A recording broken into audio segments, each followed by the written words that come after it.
Welcome back, developer. In this session of our C# 8 tutorial, we are diving in one of the standout feature. Its default interface method. This feature brings flexibility to how we design interface and implement them in classes. Let's explore together.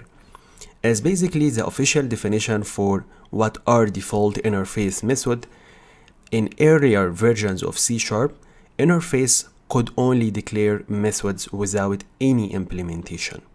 C# 8 it changed this way by allowing us to include a default implementation for method in an interface. The syntax for a default interface method is straightforward. Let's see an example. Here we define interface, call it iExample, and we have two methods. The first one we call it abstract method, meaning it must be implemented by a class. The other one have a default implementation, so classes gonna implement this interface can use it without overriding. So I would like to go and convert this one to a practical example. So instead of iExample, I would like to go with iLog, and for this one it will be just log information method, which you're gonna accept one parameter, string message, and for this one it will be log warning, and we will update the message here. It's gonna be this is a warning message,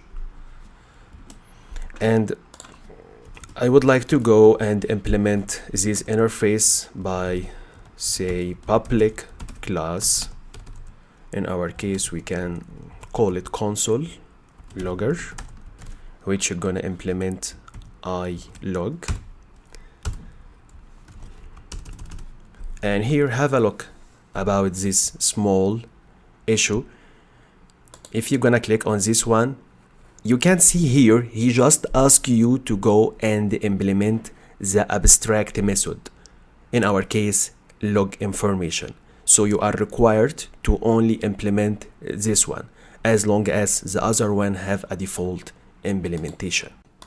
And then let's test out this one inside the class program. I'm gonna have here our implementation static void main. So I would like to start by having iLog, and that one object to call it new logger, and here we will have new console logger.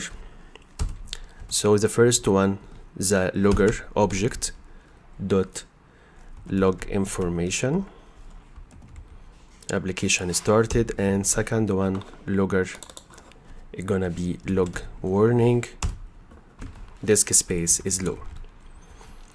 So we can conclude here the first method it's implemented by console logger, and log warning use the default implementation from the iLogger interface. So now we got the idea from this session, but let me finalize what's going on here. No overload for method.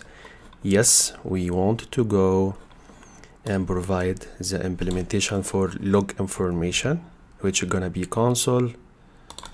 Yeah, it should be M capital for this one, and that one it's information, and for this one it will be warning, and the message should be like this. Perfect. So let me launch this application and have a look here. Not from here. Actually we should provide a parameter as well for log warning, and let me execute this application, and as you can see here the information application started, and for the warning disk space is low. Then why is this useful? It makes it easier to extend the interface without breaking existing implementation, and in meantime it gives you the concept of reusability, because you will reduce redundancy by reuse the same logic with the derived classes. Thank you for watching, and see you in the next session.